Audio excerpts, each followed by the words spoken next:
पिछले वीडियो में कितने क्वेश्चन हो गए थे? 1 से लेकर के 3 तक हो गए थे। ओके, हाँ, और कॉन्सेप्ट भी मैंने बताया था उसमें। ठीक है,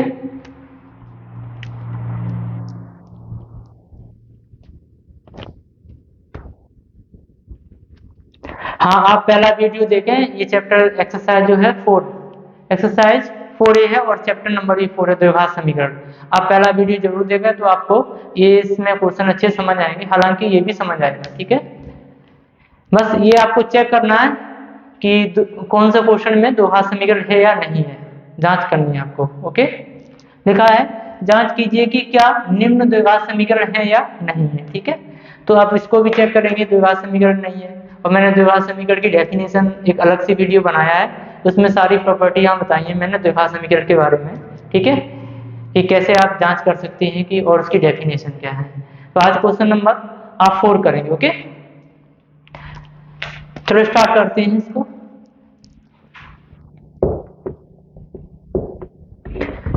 सॉल्यूशन देखो, इन दोनों का आपस में मल्टीप्लाई करना पड़ेगा। ओके,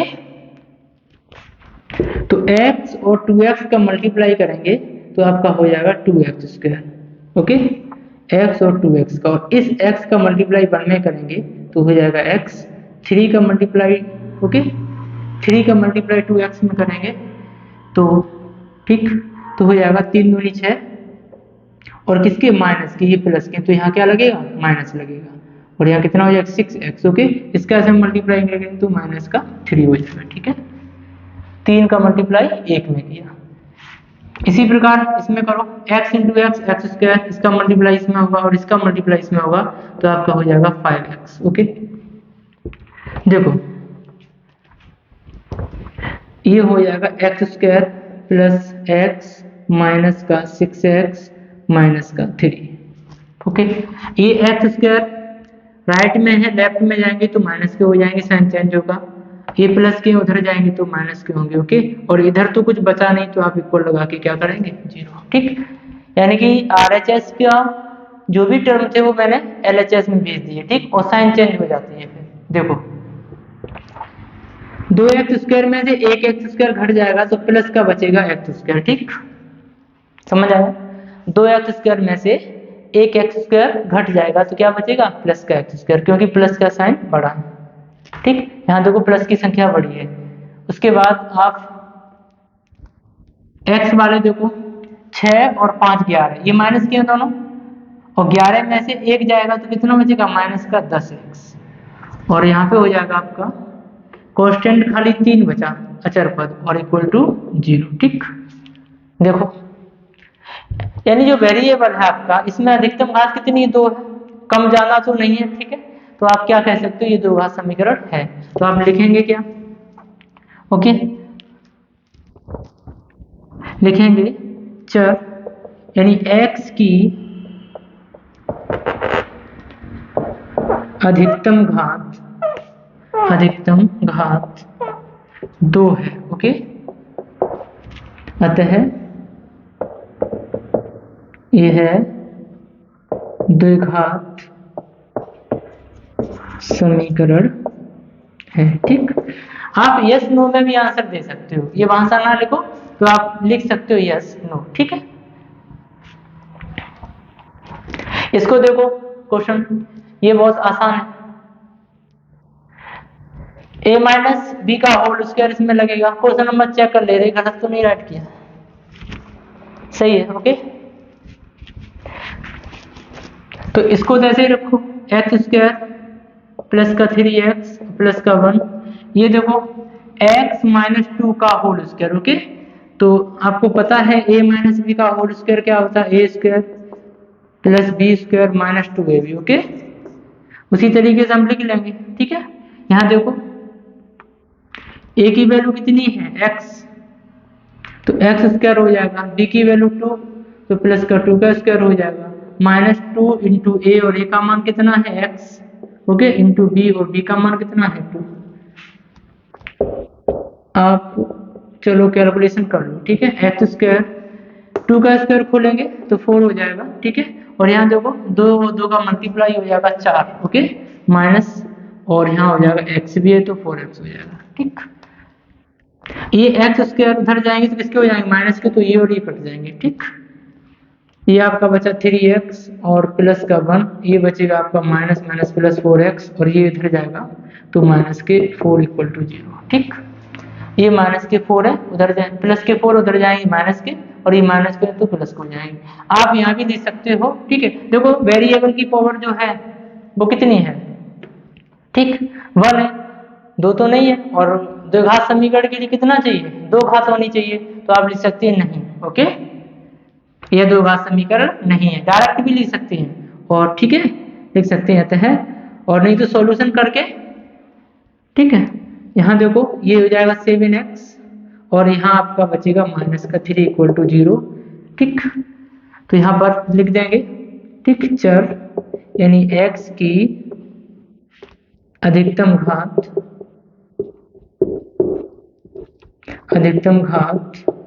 2 नहीं है ना, 2 नहीं है। ओके, अधिकतम घात 2 नहीं है, अतः ठीक वही वाली भाषा लिख देंगे, अतः यह द्विघात समीकरण नहीं है। ठीक है,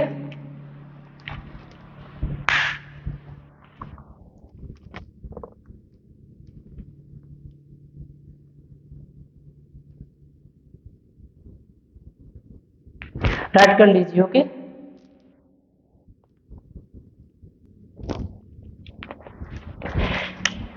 इन क्वेश्चनों में आपकी सर्व समीकरण लगेंगी। ठीक है, a प्लस बी का होल क्यूब आता है, प्लस बी का होल क्यूब कि भूल गए हो, एक में लगेगा a प्लस बी का होल क्यूब और एक में लगेगा a माइनस बी का होल क्यूब। ठीक है, तो दोनों सर्व समीकरण लिखा दे रहे हैं, और यहाँ पे जो अप्लाई होगी, ठीक है, वो लगानी पड़ेगी। देखो a प्लस बी का होल क्यूब। ओके, रटनी नहीं पड़ती हैं, रेगुलर यूज करो तो याद हो जाती हैं ऑटोमेटिक। ठीक है, रटना नहीं कुछ भी। हाँ, कहता हमें मैथ में फॉर्मूले याद नहीं होते हैं, मैथ आप हर दिन 1 घंटे लगाओ, फॉर्मूले याद करने की जरूरत नहीं पड़ेगी। ओके, जब फॉर्मूले यूज करोगे ऑटोमेटिक याद हो जाती है, नहीं रटना पड़ता। ठीक है, देखो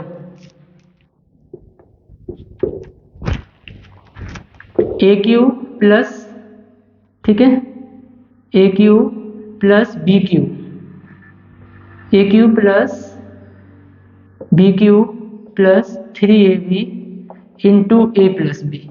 ओके, अब उसमें ये देखो a की वैल्यू कितनी है x और b की वैल्यू कितनी है 2, और इसी में रख देना आपको। ठीक है, तो x का क्यूब हो जाएगा और 2 का क्यूब कितना होगा 8। ओके, देखो a क्यूब तो मतलब x का क्यूब, b क्यूब, b की वैल्यू कितनी है 2, तो 2 का क्यूब कितना होगा 8 प्लस 3ab। ओके, तो 3ab, तो 3 इंटू ए, और a का मान कितना है x, इंटू बी का मान कितना है 2, तो इन दोनों को मल्टीप्लाई करेंगे तो 6x हो जाएगा। बताओ, मैं डायरेक्ट रख रहा हूं, मैंने इस टर्म को पूरा उठा के इधर रख दिया। ठीक है, तो 3 इंटू ए बी, तो a की वैल्यू x और 2 b की वैल्यू। ओके, यहाँ रख दिया, तो यहाँ पे क्या आएगा आपका, इतने की जगह आ जाएगा आपका 6x, और यहाँ हो जाएगा a प्लस बी, और a का मान x, b का मान 2, तो x प्लस 2 हो जाएगा, और इधर आपका रहा। ठीक है, यहाँ मल्टीप्लाई करने ही पड़ेंगे आपके। देखो 2 और x स्क्वायर और x का मल्टीप्लाई x क्यूब हो जाएगा, माइनस 2 और x हो जाएगा। देखो 2x का मल्टीप्लाई किसमें हो जाएगा, माइनस 1। ये लाइन समझ में आ गई, समझ लो पूरा सवाल हो जाएगा। ठीक है, इधर तो a प्लस b का होल क्यूब खोला तो वो ये आ गया। ठीक, इसको देखो x क्यूब प्लस 8 प्लस इसका इसमें मल्टीप्लाई करेंगे तो 6x स्क्वायर होगा, इसका इसमें करेंगे तो आपका 12x। ओके, 12x हो जाएगा। यहाँ पे देखो 2x क्यूब माइनस का x, है ना।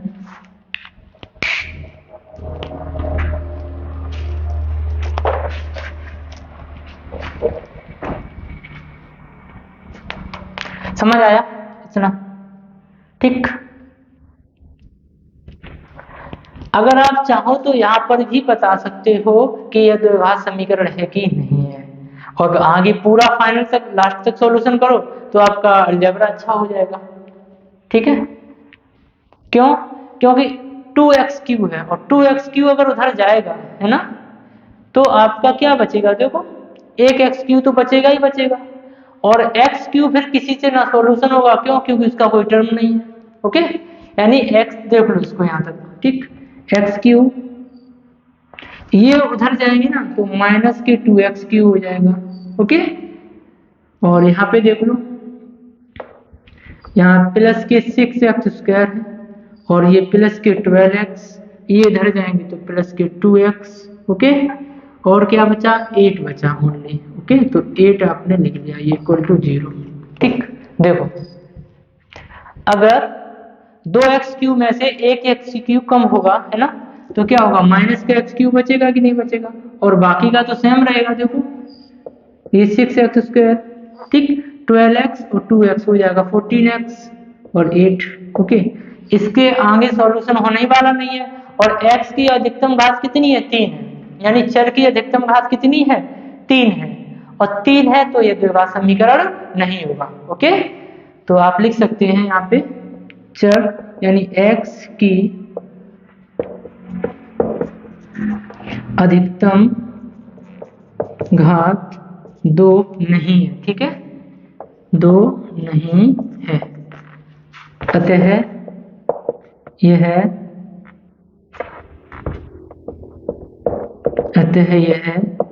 ठीक है, द्विघात समीकरण नहीं होगा, ठीक है, द्विघात समीकरण नहीं है, ठीक। ये है आपका,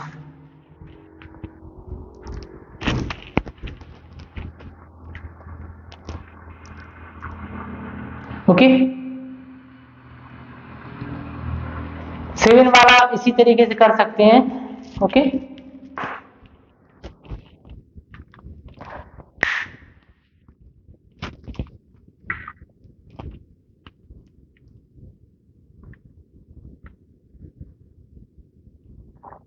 ठीक,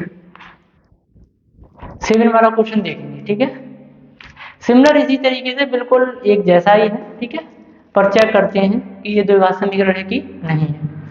देखो ये तो ऐसा ही रहेगा, x³ minus 4x² minus kx plus का 1 इक्वल टू, इसको खोल लो, a माइनस b का होल क्यूब,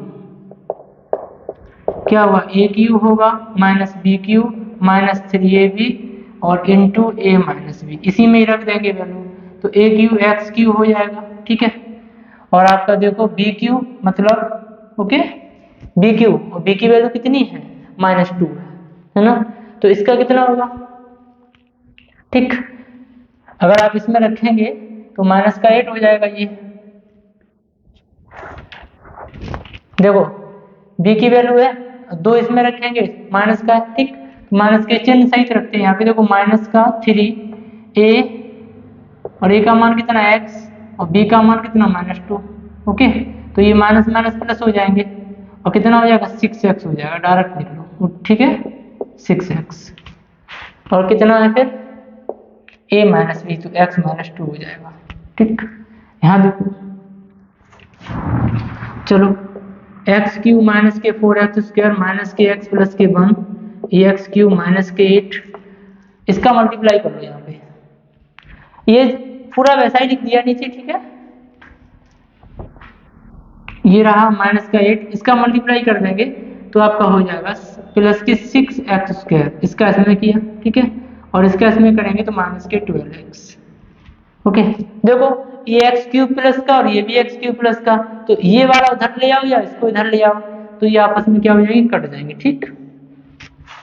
अब देखो x की अधिकतम घात कितनी है? 2 है, ठीक, अब चाहे इस चीज को उधर ले जाओ या उधर ले जाओ, मल्टीप्लाई तो होना नहीं है, ठीक है, साइन चेंज होना प्लस माइनस का। ठीक, तो आप यहाँ पर भी बता सकते हो कि ये द्विघात समीकरण है। ठीक है, चर x की अधिकतम घात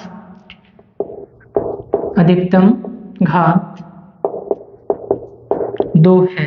ओके भाई, ये वाले टर्म आप चाहे उधर ले जाओ या ये वाले टर्म इधर लेके आओ, ठीक, तो साइन चेंज होगी ना कि कोई मल्टीप्लाई होगा, तो x की पावर पे कोई चेंजिंग नहीं होगी। ठीक है, कोई बदलाव नहीं होगा, इसलिए x की घात 2 है वो 2 ही बनी रहेगी। तो आप यहाँ पर भी डिसाइड कर सकते हो कि ये जो है द्विघात समीकरण होगा या नहीं होगा। तो दो घात x की अधिकतम घात कितनी है, 2 है, 2 है, तो आप लिखेंगे अतः यह है द्विघात समीकरण। ओके है, बस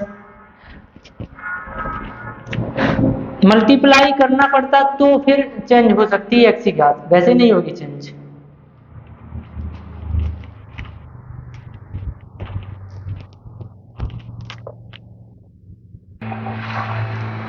क्वेश्चन नंबर 8 देखेंगे। ठीक है, तो बहुत आसान है और एक में आपको सबको यही चेक करना है कि द्विघात समीकरण है या नहीं है। ठीक, हाँ, इनके मल्टीप्लाई कर लेंगे। ठीक, मल्टीप्लाई से पता लग जाता है कि x की अधिकतम घात कितनी है। मल्टीप्लाई नहीं रहना चाहिए समीकरण में, अगर मल्टीप्लाई है तो पावर कम हो सकती है, ज्यादा भी हो सकती है। ठीक है, वैसे पावर मल्टीप्लाई में बढ़ती है, घटती नहीं है। ठीक है, देखो मल्टीप्लाई तक करके और फिर आप लिख सकते हो कि द्विघात समीकरण है या नहीं है। ठीक है, और यहाँ पे आप लिखना चाहो तो यहाँ भी कर सकते हो, क्यों। ठीक, यहाँ पे देखो अब बाद में एक्स स्क्वायर कहीं कट गया था। ठीक, तो पहले चेक कर लें अच्छे से। देखो इसका मल्टीप्लाई करेंगे, इसका इसमें तो हो जाएगा 2x², इसका इसमें करेंगे तो हो जाएगा आपका 6x, है ना, 2 3 6 और 1x, और ये प्लस का ये माइनस का, तो यहाँ माइनस होगा। यहाँ इनका मल्टीप्लाई इसमें करो तो माइनस का x और इसका माइनस माइनस प्लस हो, यहाँ 3 हो जाएगा। इधर देखो x इंटू x², यहाँ माइनस का x हो जाएगा, इसका इसमें मल्टीप्लाई माइनस, और ये आपका 5x हो जाएगा, ये 5 माइनस के 5 हो जाएंगे, 5 का 1 में करेंगे। ठीक है, देखो अब क्या, ठीक,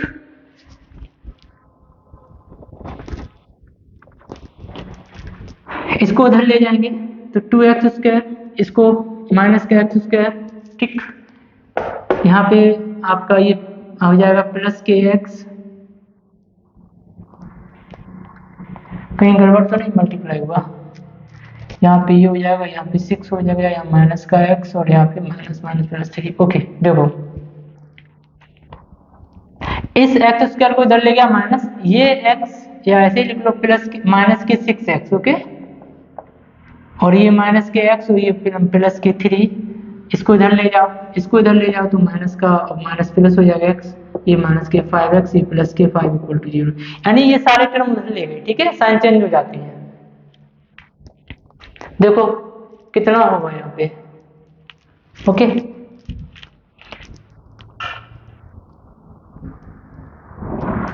ठीक,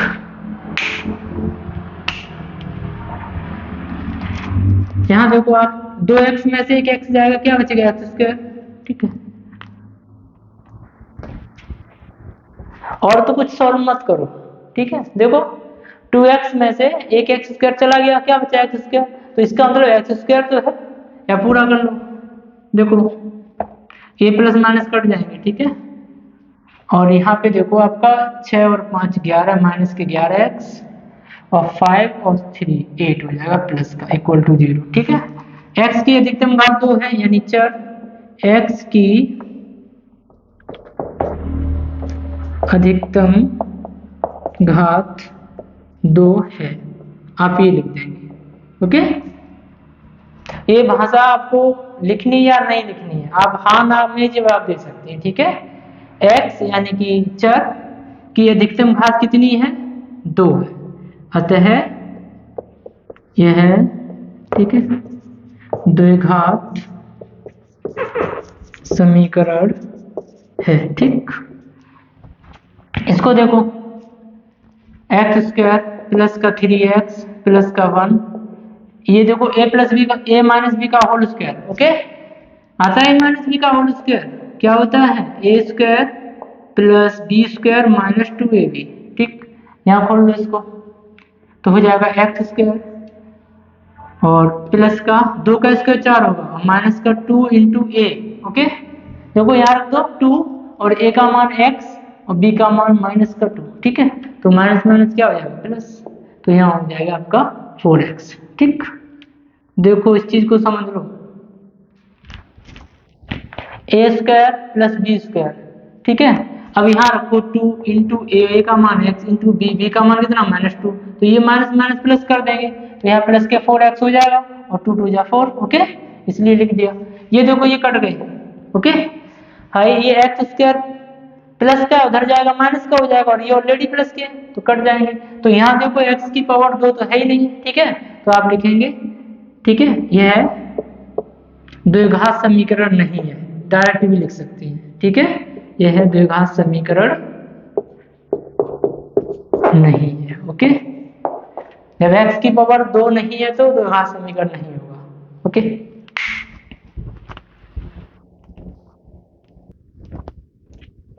हाँ राइट कर लो इसको। ठीक है, हाँ इसको खोलेंगे, अगर हाँ यहाँ पे माइनस का 4x हो जाएगा। ठीक, कोई बात नहीं, यहाँ पे क्या हो जाएगा माइनस का 4x। ठीक, हाँ अब राइट कर लो। ओके, सही है। अब क्वेश्चन जो चलेंगे वो वर्ड प्रॉब्लम है। ठीक है, भाषा पर आधारित क्वेश्चन है, उनको अच्छे से पढ़ेंगे, आसान है, इसमें कोई x की वैल्यू निकालनी होगी। ठीक है, और कोई कठिन नहीं है। चलो अगला क्वेश्चन करते हैं, क्वेश्चन नंबर 9। ठीक, क्वेश्चन नंबर 10 देखेंगे। ठीक है, ये भाषा पर आधारित क्वेश्चन स्टार्ट हो गए हैं पर बहुत आसान है। ठीक है, अगर आपको फैक्टर करने आते होंगे, गुणनखंड करने आते होंगे तो आप इस तरीके के क्वेश्चन तुरंत बना लेंगे। ठीक है, हाँ स्टार्ट करते हैं। ठीक, देखो दो क्रमागत धनात्मक पूर्णांकों का गुणनफल 306। ओके, दो क्रमागत धनात्मक पूर्णांक हैं, कैसे पॉजिटिव इंटीजर्स हैं, दो धनात्मक पूर्णांक हैं और उनका गुणनफल कितना है 306 और कहता है तो हमें वो पूर्णांक ज्ञात कीजिए। अब पूर्णांक ज्ञात करना, तो अब वो कैसे है पूर्णांक क्रमागत है, इसका मतलब वो कुछ भी हो सकता है जिनका गुणनफल 306 होना चाहिए। आप इसका डायरेक्ट आंसर भी निकाल सकते हो, जैसे कि आप बताओ एक अगर पहला पूर्णांक 8 है तो दूसरा कितना होना चाहिए 9 होना चाहिए, और इन दोनों का मल्टीप्लाई किया 306 आ रहा है ना, इनका मल्टीप्लाई जो कह रहा है कि ये पहला पूर्णांक और ये दूसरा पूर्णांक आपका, इन दोनों का मल्टीप्लाई का 72 है, 306 तो नहीं आ रहा, कह रहा है कि जो पूर्णांक है उनका गुणनफल कितना है 306। तो आपके दो ऐसे लगातार पूर्णांक होने चाहिए जिनके मल्टीप्लाई करने पर कितना आना चाहिए 306, तो आप डायरेक्ट भी निकाल सकते हो। ठीक है, तो देखो 17 और 18 इनका मल्टीप्लाई करो आप तो कितना होगा 306। ओके, तो आपका आंसर क्या हो जाएगा, वो पूर्णांक क्या है 17 और 18, क्यों मल्टीप्लाई कितना 306 है। ठीक, आपको डायरेक्ट भी आंसर निकाल सकते हो, लेकिन अगर आपको सॉल्यूशन करना तो कैसे करेंगे। ठीक, देखो ऐसे लिख लेंगे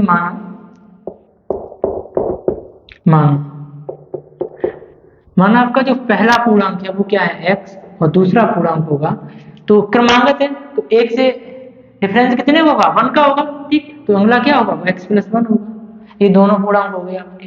ठीक, दो क्रमागत का मतलब हुआ है कि अगर एक 8 है तो अगला क्या होगा 9 होगा, और एक 10 है तो अगला क्या होगा 11, इन दोनों का मल्टीप्लाई जब से 10 हुआ तो ये पूर्णांक हो ही नहीं सकते, ये भी नहीं हो सकते हैं भाई। अगर एक पूर्णांक 11 है तो अगला क्या होगा 12, तो इन दोनों का मल्टीप्लाई क्या 306 आ रहा है, नहीं आ रहा ना, तो हमको वो दो लगातार पूर्णांक लेने हैं जिनका मल्टीप्लाई कितना आना चाहिए 306, लेकिन हमें वो पूर्णांक पता तो है नहीं। ठीक है, तो आपने पहला पूर्णांक मान लिया x और दूसरा पूर्णांक माना x + 1, क्योंकि डिफरेंस कितने का होगा 1 का होगा। ठीक, अब इन दोनों का जो मल्टीप्लाई करा तो कह रहा पूर्णांकों का जो गुणनफल है वो कितना है 306। ठीक, तो आप इन दोनों का मल्टीप्लाई कर देंगे। ठीक, तो x और x + 1 इन दोनों का मल्टीप्लाई किसके बराबर होगा 306 के बराबर होगा। ठीक, बस इतना कर लिया, आपका सवाल सॉल्यूशन हो गया। ठीक, दो पूर्णांकों का मल्टीप्लाई 306 है तो दो पूर्णांकों का जो गुणनफल है वही मैंने यहाँ पे कर दिया। देखो इनका मल्टीप्लाई कर लो क्या होगा x² इसके साथ मल्टीप्लाई करेंगे तो x हो जाएगा और यहाँ पे कितना होगा 306। ठीक, देखो आगे एक्स स्क्वायर प्लस एक्स, ये 306 उधर जाएंगे तो किसके हो जाएंगे माइनस के, और इक्वल टू क्या हो जाएगा 0। ठीक, अब आप देखो इसको गौर से, x की अधिकतम पावर कितनी है 2 है, तो कह सकते हैं द्विघात समीकरण है और इसके गुणनखंड करने हैं। ओके, तो गुणनखंड करने के लिए देखो क्या लॉजिक होता है कि इनके इस तरीके से मल्टीप्लाई करो जो घटाने पर, ये साइन देखो माइनस का, तो माइनस करने पर कितना आ जाए 1 आ जाए। तो आप देखो 17 और 18 इन दोनों का मल्टीप्लाई कितना 306, और 18 में से 17 घटा दो तो कितना बचेगा 1। ठीक, तो आप यही हो जाएगा एक्स स्क्वायर प्लस एक्स। देखो अब इस एक की जगह हम क्या लिखेंगे, ये एक है, ये कितना लिखा एक ही तो लिखा। अच्छा बताओ 18 माइनस 17 कितना लिखा 1, तो इस एक की जगह हम ये लिख देंगे क्या 18 माइनस 17 और ये x आगे लिख दिया, कोई दिक्कत नहीं, और माइनस के 306 इक्वल टू 0। यहाँ देखो एक्स स्क्वायर प्लस इसका इसमें मल्टीप्लाई होगा तो 18x, इसका इसमें होगा तो माइनस के 17x, आपका माइनस का 306 ही आ गया 300। ओके, बस यहाँ से x के कॉमन ले लो, तो x कॉमन ले लिया तो एक x बचेगा प्लस 18 और यहाँ माइनस के 17 कॉमन ले लो तो हो जाएगा आपका x माइनस के 18। Okay, minus minus minus common ले लिया तो प्लस का 18 इक्वल टू 0। ठीक, यहाँ देखो ये दोनों सेम है, इनको कॉमन ले तो x प्लस 18 और हो जाएगा आपका x माइनस 17 इक्वल टू 0। बोलो यहाँ तक समझ आया। ठीक, ये कैलकुलेशन है आपके, फैक्टर नहीं आते होंगे तो यहाँ से आपको एक अक्षर भी नहीं समझ आएगा अगर फैक्टर नहीं आते तो। ठीक है, और फैक्टर नहीं आते तो आप फैक्टर सीख लीजिए, 10th में फैक्टर नहीं सिखाए जाते हैं, और सीखना तो अलग वीडियो डाल के आप सर्च करके सीख लीजिए। ठीक है, देखो यहां से x कॉमन लिया तो तब ये आ गया। ठीक है, देखो अब आप यहाँ पे क्या करेंगे, जब x प्लस 18 इक्वल टू 0 तो x की वैल्यू माइनस 18 होगी एंड और x माइनस 17 इक्वल टू 0 लेंगे तो x इक्वल टू 17। ठीक है, तो आप यहाँ पे कह सकते हैं निगेटिव वैल्यू कैसी नहीं है, मान्य नहीं होती है। भाई आप एक बात बताओ, अगर माइनस का 18 लेंगे ठीक तो फिर इसका क्रमांक क्या होगा। ठीक है, तो अगर क्रमांक वाले क्वेश्चन में कहा जाता है तो निगेटिव वैल्यू मान्य नहीं होती। ठीक है, आप लिख सकते हैं मान्य नहीं है। ओके, मान्य नहीं है, इतना लिख दो। तो x की वैल्यू कितनी 17 है, तो x किसको माना था पहले फर्स्ट पूर्णांक को, तो पहला पूर्णांक हो जाएगा आपका 17, तो दूसरा यहाँ पे रख देंगे 17 और 1 18, तो दूसरा पूर्णांक कितना होगा 18। ठीक है, तो आपके दो क्रमांगत पूर्णांक हैं और यही आंसर है। ओके, और आप लिखना चाहो तो इस तरीके से लिख देना, दो क्रमांगत पूर्णांक बराबर 17 और 18। ठीक, ये हो जाएगा आपका आंसर। ओके, भाषा में लिख देना, इस तरीके से लिख देना। ठीक है, यहां से लिख देना दो क्रमांगत पूर्णांक, दो क्रमांगत धनात्मक पूर्णांक। ठीक है, और इक्वल करके 17 और 18 लिख देना। ठीक है,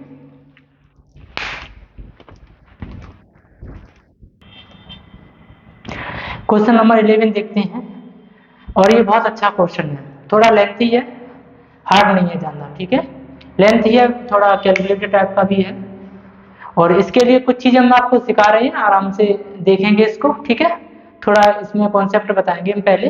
ठीक, देखो इसमें कह रहा है, पहले क्वेश्चन पढ़ लीजिए कि एक रेलगाड़ी 480 किलोमीटर की दूरी समान चाल से तय करती है। फिर कहा है कि यदि इसकी चाल 8 किलोमीटर पर घंटा यानी स्पीड 8 किलोमीटर पर घंटा कम होती है तो वह उसी दूरी को तय करने में 3 घंटे का समय अधिक लेती है। ठीक है, तो हमें रेलगाड़ी की चाल ज्ञात करनी है। ठीक, तो दूरी, चाल, समय ये सब आपको आता होगा पहले से ज्ञात करना। ठीक है, लेकिन यहाँ पे थोड़ा रिवीजन कर लेंगे। ठीक, आप सब लोगों को पता होगा चाल बराबर दूरी बटे समय होता है। ओके, है ना, चाल बराबर दूरी बटे समय होता है। आप जानते होंगे कि चाल को इंग्लिश में क्या कहते हैं, आप लिख सकते हैं स्पीड, इंग्लिश में ही लिख रहे हैं, speed equal to distance upon time. Okay. और अगर हम इसी को शॉर्ट में लिख दें तो आप लिख सकते हैं S, okay, equal to D upon T. ये फॉर्मूला होता है, ठीक है, एस बराबर डी अपॉन टी।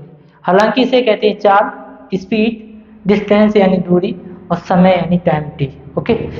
और हमें यहाँ निकालना क्या है, देखो, ठीक, तो ये आप फॉर्मूला लिख लीजिए, एक ही फॉर्मूला है, और इसी फॉर्मूले से चाहे आप स्पीड निकालो, चाहे टाइम निकालो, चाहे डिस्टेंस निकालो, ओके। तो चाल बराबर दूरी बटे समय, हम इस चीज को यूज करेंगे, हमने इसलिए इसको बताया है कि ये जो हिंदी है ना थोड़ा टाइम लगता है, तो आप थोड़े सिंबल यूज करेंगे तो आसान रहेगा, ठीक है, वेरिएबल यूज कर लो तो बहुत आसान रहेगा लिखने में, ठीक। तो एस बराबर डी अपॉन टी, ओके। देखो अब हमें क्वेश्चन में क्या गिवन है वो देखेंगे, बहुत आसान है लेकिन लेंथी है थोड़ा, ठीक, इसको इरेज कर देंगे।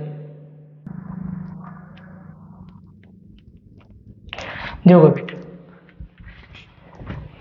तो सबसे पहले इस क्वेश्चन को पढ़ने के लिए आप बहुत अच्छी तरीके से समझ लो कि जो दूरी है ना वो कितनी दी है। क्वेश्चन को बहुत अच्छे से पढ़ो। रेलगाड़ी कितनी दूरी तय करती है, डिस्टेंस दी है टोटल 480 किलोमीटर, बताओ, ओके। दूरी बोले तो डिस्टेंस 480 किलोमीटर। उसके बाद कह रहा है कि इसकी चाल कितनी कम कर दी, 8 किलोमीटर पर घंटा, लेकिन हमें ये बताया नहीं है कि उसकी चाल पहले कितनी थी ट्रेन की, ठीक, तो एक्स मानना ही पड़ेगा, और लास्ट में भी यही कह दिया है कि उसकी चाल ज्ञात कीजिए, ठीक। तो आप सबसे पहले इसमें ये लिख देंगे माना, ठीक, जो ट्रेन की स्पीड है, चाल है, वो मुझे पता नहीं, माना चाल कितनी है, x किलोमीटर पर घंटा, ये मैंने मान लिया कि ट्रेन जो है वो कितनी स्पीड से दौड़ रही है, x किलोमीटर पर घंटे से दौड़ रही है, ओके। अब वो ये कह रहा है क्वेश्चन में कि 8 किलोमीटर पर घंटे की स्पीड उसकी कम कर दी जाए, ठीक, तो उसकी 3 घंटे अधिक समय लेती है पहले की तुलना में, ठीक। तो जब भी ये कम और अधिक, एक चीज और समझ लीजिए इसमें, जब भी कहा जाए अधिक, ओके, कम और ज्यादा, ये वर्ड्स हमेशा माइनस को दर्शाते हैं, किसको दर्शाते हैं, माइनस को, ओके। देखो 3 घंटे अधिक समय लेती है, क्यों, क्योंकि जो ट्रेन की स्पीड है वो 8 किलोमीटर पर घंटे से कम कर दी है, और जब स्पीड पहले से कम कर देंगे तो फिर क्या होगा, टाइम ज्यादा लगेगा, ठीक है। अभी तो गाड़ी इस स्पीड से दौड़ रही है, 3 घंटे वो स्पीड आपकी कम कर दी, कितनी, 8, ओके। तो चाल, या आप इसको मान लो, स्पीड को S1 मान लो इसको, और इसको मान लो S2, क्यों, क्योंकि पहले आपकी स्पीड कितनी थी, 8 घंटे कम कर दी है, तो पहले से x minus 8 kilometre per hour, बताओ, समझ आया। यानी पहले आपकी स्पीड कितनी थी, अब वो कह रहा है कि 8 किलोमीटर पर घंटा कम हो जाती है, कम स्पीड कर दी है, तो पहले से ही तो करेंगे, तो ये पहले इतनी थी, अब क्या कर देंगे, इसी x में से -8 कर देंगे, ठीक है, तो ये स्पीड आपकी निकल आएगी, ओके।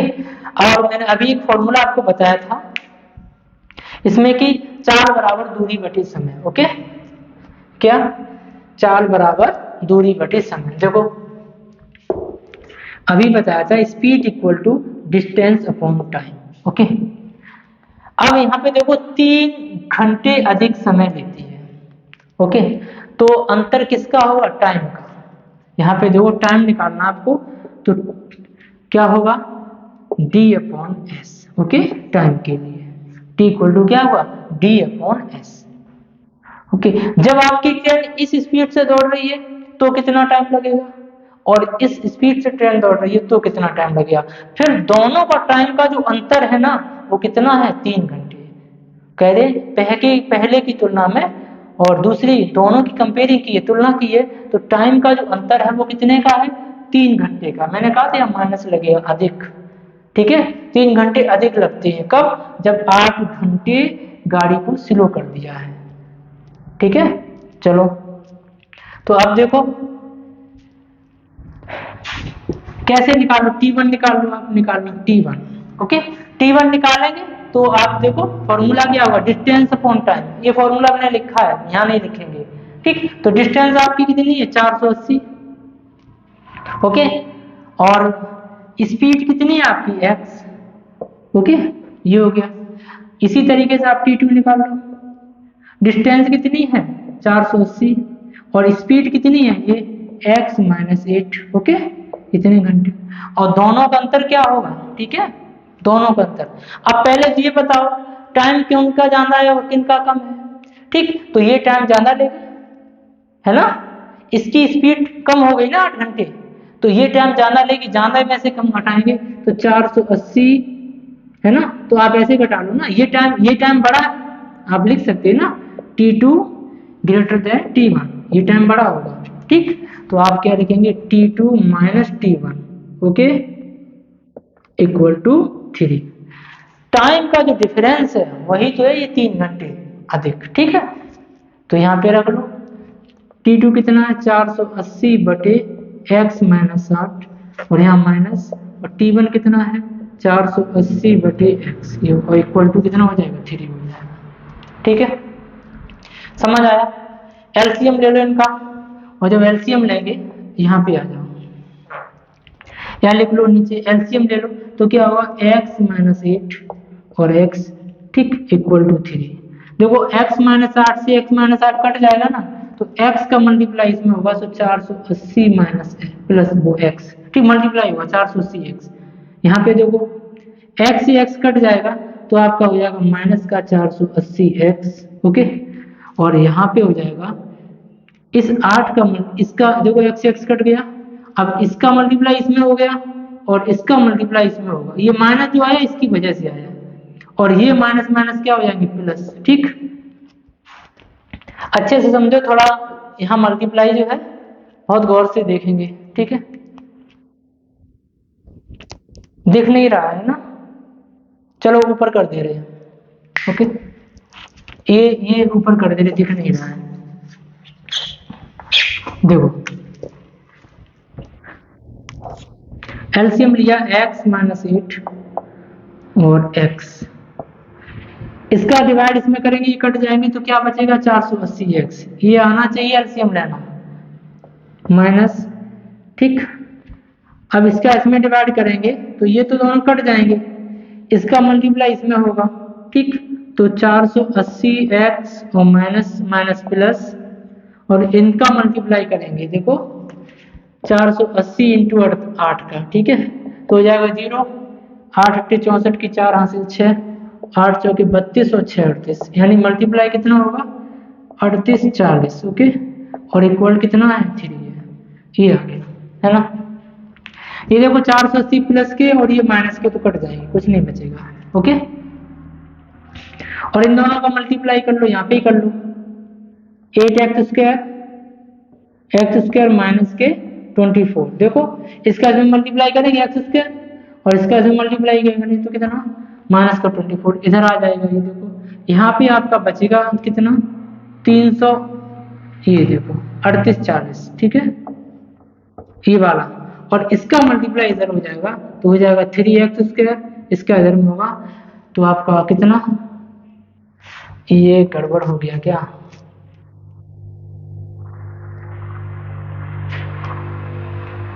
ये गड़बड़ नीचे वाला गड़बड़ हो गया, मल्टीप्लाई यहाँ पे देखो, ये एलसीएम लिया, इसका मल्टीप्लाई इसमें होगा x² हो जाएगा, इसका इसमें होगा तो माइनस के 8x होगा, ठीक, अब सही है। अब इसका मल्टीप्लाई ये देखो 38 40 बचा, इसका मल्टीप्लाई इधर होगा तो 3x² और इसका मल्टीप्लाई इसमें होगा तो आया माइनस के 24x, ठीक। ये 3 का भाग दे दो, देखो जा रहा सब में, इसलिए 3 का भाग सब में जा रहा है, इसमें दो 3 1 3 3 2 6 और 3 8 24, ठीक, ये हो जाएगा, 3 से 3 कट जाएगा, यहाँ देखो 3 8 24, ओके, कितना बचा, और इधर आ जाएगा, ठीक। ये देखो x², ये माइनस के 8x, और ये देखो इधर आएंगे तो माइनस के चेंज हो जाएंगे, माइनस का ये हो जाएगा, इक्वल टू कितना बचेगा, 0। ये देखो ये 1280 इधर आ गए तो किसके हो गए, माइनस के, ठीक।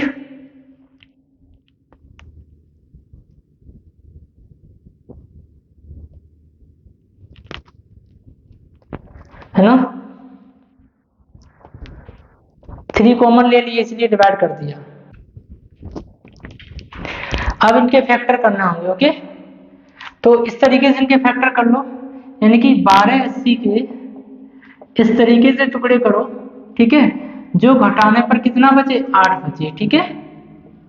तो आप इस तरीके से देख लो, 40 आप फैक्टर आने चाहिए, हालांकि आप इस तरीके से निकाल सकते हो इनको ऐसे करके, ठीक है। आपका भी डायरेक्ट कैसे कर दिया, 40 इंटू 32 करेंगे तो 1280 होगा, ठीक है। और देखो 40 में से 32 माइनस करो तो कितना बचेगा, 8 बचेगा।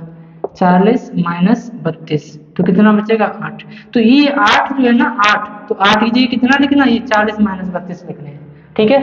तो यहाँ पे देख लो एक्स स्क्वायर माइनस का 8, ओके। अब 8 नहीं लिखना है, 8 की जगह कितना लिखना है, आपको लिखना है 40 माइनस 32, ओके, इंटू एक्स और माइनस के ये आपके 1280 इक्वल टू 0, ठीक। फैक्टर करने आने चाहिए, माइनस के ये देखो इसका मल्टीप्लाई इसमें होगा तो माइनस के 40x, इसका इसमें होगा और आगे लगा माइनस माइनस क्या हो जाएंगे, प्लस के 32x, ओके। देखो ये माइनस का इसलिए माइनस के 40x हो गया, माइनस माइनस ये प्लस हो गया और ये x का मल्टीप्लाई होगा तो 32x हो गया, ठीक। यहाँ देखो 1280, अब कॉमन ले लेंगे इसमें से, क्या कॉमन आ रहा है, x, तो x माइनस 40, ओके। यहाँ से देखो कॉमन क्या आ रहा है, ओके।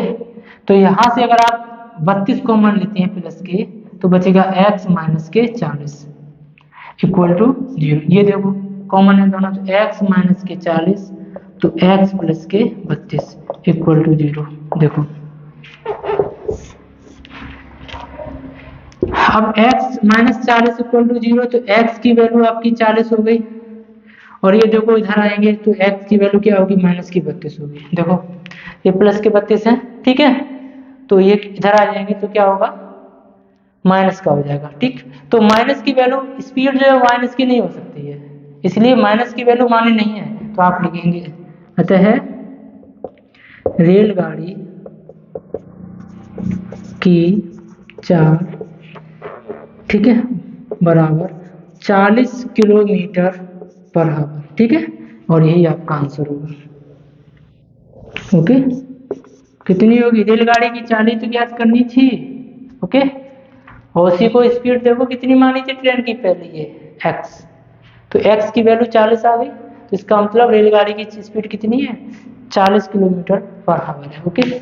तो आज हम यहीं तक करवा रहे हैं, अगले क्वेश्चन इससे अगले वीडियो में करवाएंगे, ठीक है। अगर समझ में आया तो आप चैनल को सब्सक्राइब जरूर कर लें, ओके। पूरा कोर्स करा देंगे।